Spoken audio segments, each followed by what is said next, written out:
and think about what I taught in the very first lesson in your mentorship, elements to a trade setup. I talked about these 4 factors with price delivery, that being consolidation, expansion, retracement, and reversal. Now, recently we saw how dollar index has expanded to the upside, smashing through multiple premium arrays. And then when we got to this overbought condition I showed you on Tuesday, where we were basically in optimal trade entry from this high to that low. So we were basically short-term overbought. So we went from consolidation, which is what we're having in here, then it expanded. So expanded where? To the upside. So now from that price point here, and we're in this stage of price delivery, what can it do? Well, it can consolidate, which is what we've done. We had a small retracement, which is also what we've done. And it could reverse. It could, but what is there that makes it unlikely at this moment? This alignment balance. So we are in consolidation. We had a small little retracement after the expansion. So is the reversal likely? Not so much yet, because we have this unfinished business up here. Now, if it trades up into that, then we have met all 4 criteria from the consolidation. We went from consolidation to expansion, retracement, back in consolidation. What part of price delivery hasn't been seen yet, or in recent time? Reversal. So I would think that if it was going up to here, then it could reverse. Or if we trade down with a deeper retracement, then consolidate again, then we can expand back up into whatever level that might be a premium array that forms in here. That could eventually lead to a reversal. But this is the only factor in price delivery that has not been seen recently. So this, while it's probably in the offing, I don't see it yet, because I'm giving it the likelihood of running up into this area. Not that it completely fills it in. It could just trade up into there and then fail.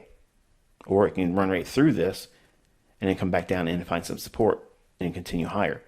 I don't necessarily think that's occurring, but those are the scenarios using what I taught, the elements of a trade setup from the first month's core content.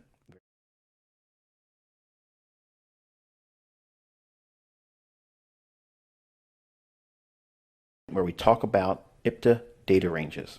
All right, so making this as simple and easy as I can make it to understand. All it teaches you is how to refer how far back on the chart do you need to look. Because if I show you this entire chart like this, and we're looking at that close on Friday, why are we going to worry about this high here? We don't necessarily need to see that high or refer to it at all. We don't necessarily need to see this low and refer to it either. So how far do we look? Well, if you were looking at this particular day here, okay, when we started trading on this day, you go back to this candle here and you count this day here as 1, 2, 3, 4, 5, 6, 7, 8, 9, 10, 11, 12, 13, 14, 15, 16, 17, 18, 19, and 20. So everything from this candle over is your 20-day look back on IPDA. So what's the highest high? Here. What's the lowest low? Here. 90% of your trades are going to be formed or setting up inside of that last 20 days look back for IPDA. So while all these other candles are on your chart, and everyone likes to have all these animal patterns and Fibonacci ratios and everything else that they believe in, and consider Wyckoff this and supply and demand that, this is the range I'm looking at because that's what the algorithm is concerning itself with initially. But if we break out of this range here, that creates another range that we have to redefine. So now this range is intact here, even though we've rallied up. This still is the 20-day look back for IPDA data range. If we look at it from a perspective of right now and understanding where we're at in regards to the current IPDA data range for 20 days look back, here's where we're at, counting back. Okay, and this is still relatively the same data range.